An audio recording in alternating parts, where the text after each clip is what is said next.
अस्सलामु अलैकुम वरहमतुल्लाहि वबरकातुहु। मोहतरम भाइयों, बुज़ुर्गों, दोस्तों, ये हमारा इस्लाह मुआशरा का 491वां सबक है। मोहतरम बुज़ुर्गों, कोर्ट ने जिस तरीक़े से गुरमीत सिंह राम रहीम, जो डेरा सच्चा सौदा के प्रमुख है, उसको गिरफ़्तार करने का और जेल की सलाखों के पीछे पहुंचाने का फ़ैसला लिया, वो काबिल तारीफ़ है। और आज उसके बारे में फ़ैसला भी आने वाला है, उसे किस किस्म की सज़ा मिलने वाली है। मैं हमारे मुल्क के जुडिशियल सिस्टम को सैल्यूट करता हूँ। हमारे मुल्क में कोर्ट ही एक ऐसी जगह है, वाकई में भी चाहे देर से क्यों ना हो, इंसाफ ज़रूर मिलता है। और हमारा कोर्ट दूध का दूध और पानी का पानी करता है। कई मिसालें हैं, मैं आपको बताता हूँ मिसालें दे देकर। जहाँ हमारे कोर्ट ने देखा कि ये लोग मासूम हैं, बेगुनाह हैं, इन्होंने कोई जुर्म नहीं किया हुआ है, भले देर से, लेकिन कोर्ट ने ऐसे लोगों को बाइज़्ज़त बरी किया और आज वह समाज के अंदर सर उठा के ज़िंदगी गुजार रहे हैं। मैं आपको मिसाल देता हूँ।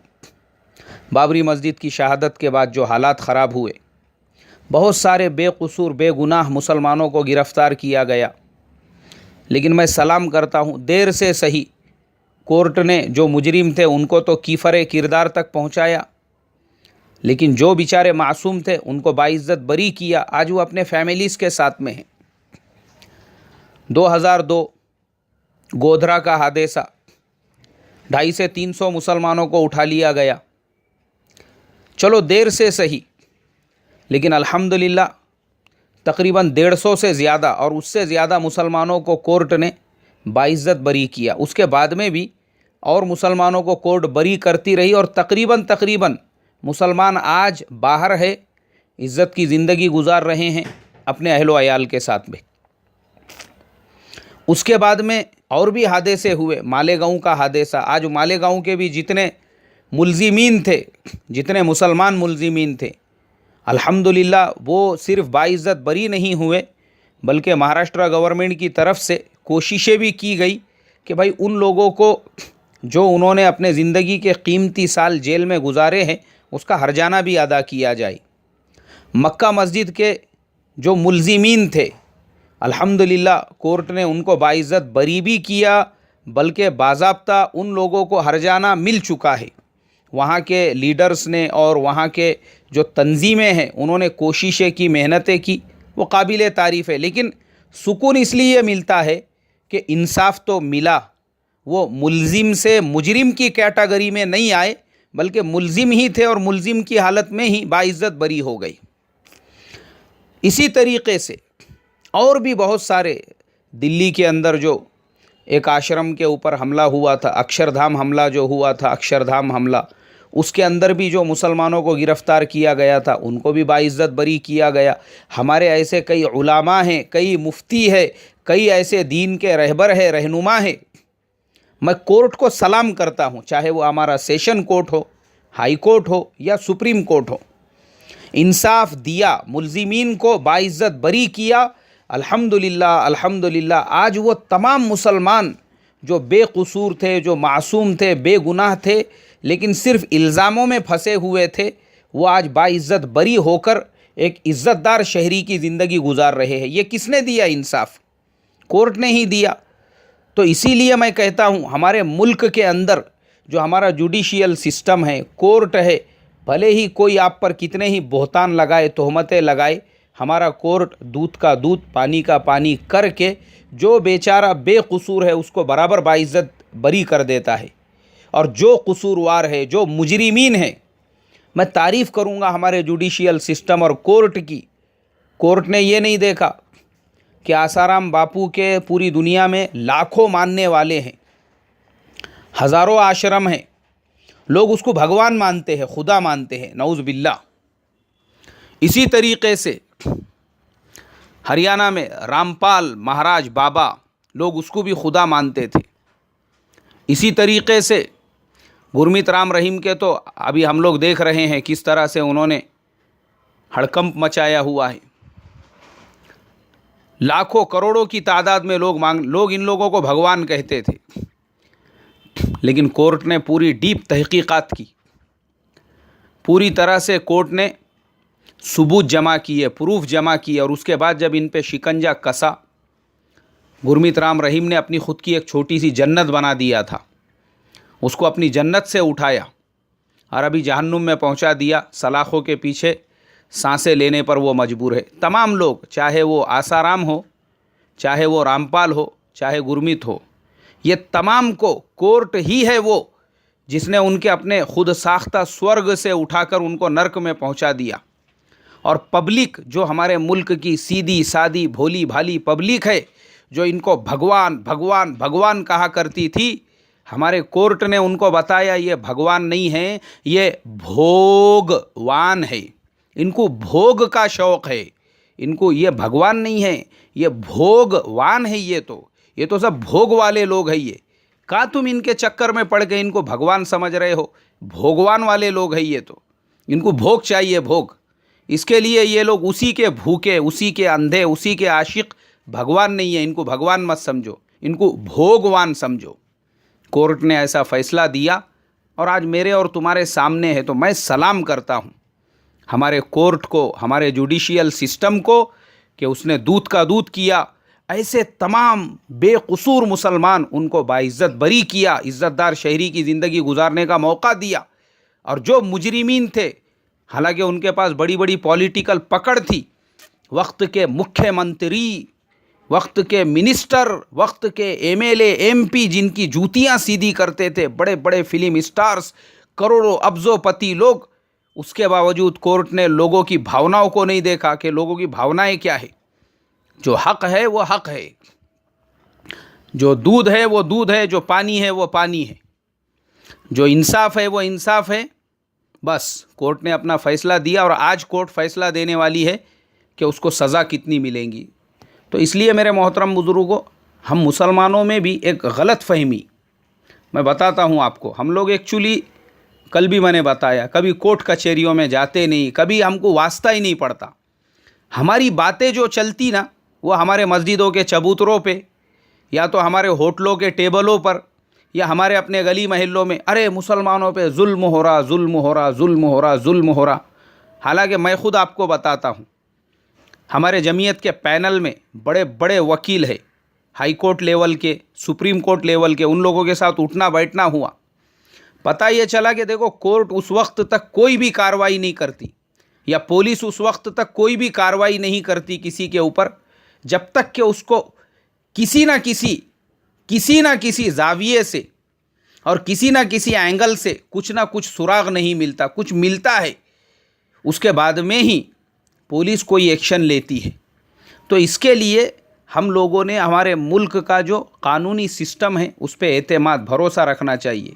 जुल्म नहीं होगा इंशाअल्लाह। अगर आप बेकसूर है, कोई कुछ नहीं कर सकता आपको। और मैं आपको बताता हूँ, 2 मिसालें देकर बताता हूँ। एक वाक़या मेरे दोस्त का, एक गैर मुस्लिम दोस्त मेरा, एक मरतबा मैं गाड़ी से जा रहा था मोटरसाइकिल पे, और उसकी कार ख़राब हो गई थी। वो रोड पे के साइड में खड़ी हुई थी। अब मैं देखा, उसको पहचाना, मैं रुक गया वहाँ पे। मैं बोला, भाई क्या मसला है? अरे कुछ नहीं, बोले शोरूम वालों को फ़ोन किया हूँ, वो अभी आ रहे हैं इसको टोह करके ले जाने के लिए। मैं रुका रहा, हम लोगों ने चाय वाय पिए वहीं पे। वो फिर जो सर्विसिंग सेंटर वाले लोग होते हैं वो आए, उन्होंने उसकी गाड़ी लेकर चले गए। मैं बोला, चल अब बैठ, तेरे को छोड़ता मैं। हम लोग निकले वहाँ से, तो एक जगह पे हम लोग सिग्नल पे पहुँचे। वहाँ पे बैरिकेड लगे हुए थे, रोड बंद था। बोले इधर से नहीं जा सकते, दूसरी तरफ से जाओ। तो वहीं पर एक अधिकारी थे, ऑफिसर थे। मेरा दोस्त गाड़ी से उतरा, उनको मिला, थोड़ी देर बातचीत किया, और उसके बाद में जो है मेरे साथ में आ गया। हम लोग निकल गए वहाँ से। मैं बोला, कौन है? तेरे रिश्तेदार है, जान पहचान वाले हैं, बिरादरी वाले हैं? बोले नहीं कोई भी नहीं है। मैं बोला फिर? बोले कैसा है? एक मरतबा जो है ऐसी, मैं सोशल मीडिया के ऊपर मेरी एक लड़की से फ्रेंडशिप हुई, और उसके बाद में उसके साथ में मेरी कुछ चैटिंग हुई, कुछ बातचीत हुई। अब उसके बाद वो मामला इतना ज़्यादा बढ़ा कि कुछ उसके अंदर जो है फाइनेंशियल और दूसरे लाइन की बातें आ गई। अब थोड़े दिनों के बाद में मैंने उसको छोड़ दिया, मेरा उससे कोई रिलेशन रहा नहीं। नहीं रहने के बाद में, हालांकि वो मेरे जान पहचान वाली ही थी, लेकिन मैंने कभी उससे फिज़िकल कोई रिलेशन नहीं रखा, उसको कभी टच भी नहीं किया।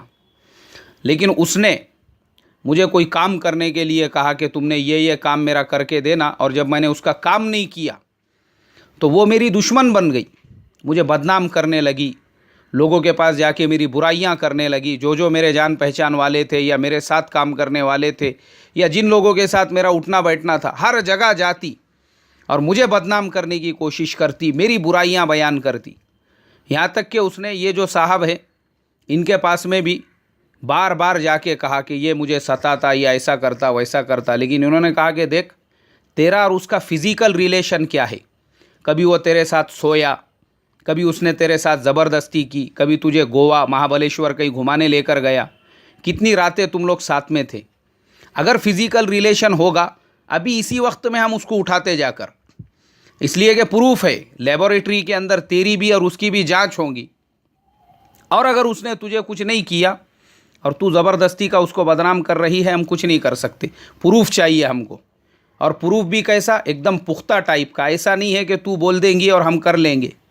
बोले उसके बाद ये साहब ने मुझे फ़ोन किए, बुलाए मुझे और बोले भाई क्या मामला है तेरा इसके साथ में?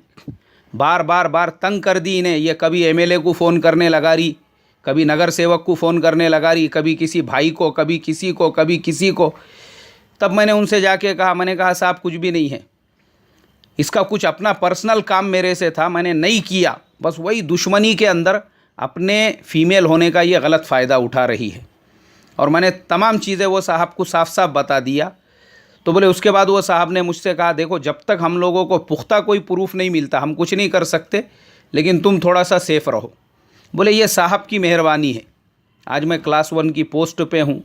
भले ही उसने मेरे बारे में कितनी ही बुराइयाँ की हो, लेकिन जितने लोगों के सामने मेरी बुराइयाँ जाकर बयान की, लोग बजाय उसको कुछ बोलने के मुझे ही बोलते, अरे तुम ऐसे लोगों के काम मुँह को लगते, नात को लगते यार, या ऐसा लोगों को आके टेंशन देते। बोले तो मेरे वो दोस्त ने जब ये वाक़या बताया कि देखो बोले हमारे मुल्क में ऐसा नहीं है कि ज़बरदस्ती पुलिस तुम्हारे ऊपर जुल्म कर रही है, नहीं, उन लोगों को भी एक प्रूफ चाहिए। जब तक पुख्ता प्रूफ नहीं मिलता वो कुछ भी नहीं करते।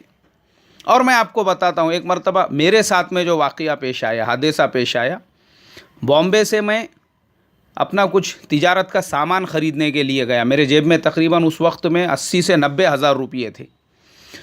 और इत्तेफाक ऐसा मुझे हो गई रात, और वहाँ पे थी छुट्टी, मुझे पता ही नहीं चला। मैं वहाँ पहुँचा, कुछ मेरा मसला हल हुआ नहीं। अब मैं वहाँ से वापस निकला, मैं बोला यार अभी 2 दिन बाद में जाएंगे। वापसी का जब मैं सफ़र इख्तियार करने लगा, अब वो ऐसा हो गया कि वो टाइम पे लोकल बंद, सब बंद, और मैं अंधेरी रेलवे स्टेशन के ऊपर अटक गया। अब मैं बाहर निकला ऑटो रिक्शा वगैरह तलाश करने के लिए, तो रेलवे स्टेशन के ऊपर जो पुलिस होती है या पुलिस की चौकी है एक वहाँ पर, उसके अंदर जो ऑफिसर थे उन्होंने देखे दरवाजे में से कि मैं उधर जा रहा हूँ अंधेरे की तरफ, तो वो भागते हुए आए मेरे पीछे। आवाज़ दी उन्होंने मुझे, ओ टोपी वाले, ओ टोपी वाले, इधर आओ इधर आओ इधर आओ बोल के। मैं गया वापस उनके पास। मैं बोला जी सर। बोलो कहाँ जा रहे तुम? मैं बोला कुछ नहीं सर, मैं सोच रहा कोई ऑटो रिक्शा या टैक्सी वगैरह लेकर मैं दादर तक जाऊंगा, क्योंकि मेरी ये लाइन नहीं है, मैं उधर की लाइन से कहीं नहीं जाना। बोले इधर आओ मेरे साथ चलो तुम। वो बेचारा मुझे लेकर गया, और ले जाने के बाद में उसने मुझे बाज़ाब्ता कुर्सी पे बिठाया, चाय वगैरह मंगाया, मुझे पूछा खाना खाए, नाश्ता करे, इज़्ज़त के साथ, पूरे इकराम के साथ, पूरे एहतराम के साथ। मुझे कहा आप अकेले हैं, हो सकता आपके पास में पैसे होंगे, नहीं भी अगर पैसे है, कम से कम ये घड़ी आपकी 1000-1500 रुपये की है, मोबाइल 10-12 हज़ार का है, ये 2-3 चीज़ें ही ऐसी है। आगे तुम अंधेरे में जाएंगे, कोई नहीं है वहाँ पे, कोई टैक्सी नहीं, कोई रिक्शा नहीं, किसी ने कोने में तुमको ले लिया, ये हाथ में से तुम्हारे, कौन ज़िम्मेदार है? इसके लिए थोड़ा सब्र से काम लो। बैठो बोले यहाँ पे 4:30 बजे यहाँ से लोकल शुरू होती, वो लोकल से दादर चले जाना, बैठो जब तक। अब वो बेचारा मेरे साथ बैठा रहा, उसने मुझे कहीं जाने नहीं दिया, और वो टाइम पे मेरे ख्याल से 2:30 बजे के बाद का वक्त हो रहा था। तो कैसा है, हम लोगों को ये तमाम चीज़ें पता होना चाहिए। हम लोगों को खाली एक साइड नज़र आता, जुल्म हो रहा, जुल्म हो रहा, जुल्म हो रहा, ऐसा नहीं है। अगर आप सही है, कोई आपके ऊपर जुल्म नहीं कर सकता, और आप गलत है तो फिर कोई बचा नहीं सकता। जिस तरीके से आसाराम, रामपाल, राम रहीम को किसी ने नहीं बचाया, और जैसे हमारे मुस्लिम जो नौजवान बेकसूर थे उनको कोई सज़ा नहीं दे सका, तो इसके लिए हम दुआ करें अल्लाह तबारक व तआला से, अल्लाह तबारक व तआला उम्मत के अंदर जोड़ पैदा फरमाए, इत्तेहाद पैदा फरमाए, इत्तेफाक पैदा फरमाए, और हमारे इस मुल्क को अल्लाह हमेशा हरा भरा, सरसब्ज़ व शादाब रखे और तरक्कियों से नवाजे, और हर बुरी नज़र से हमारे मुल्क की हिफाजत फरमाए। अस्सलामु अलैकुम व रहमतुल्लाहि व बरकातुहू।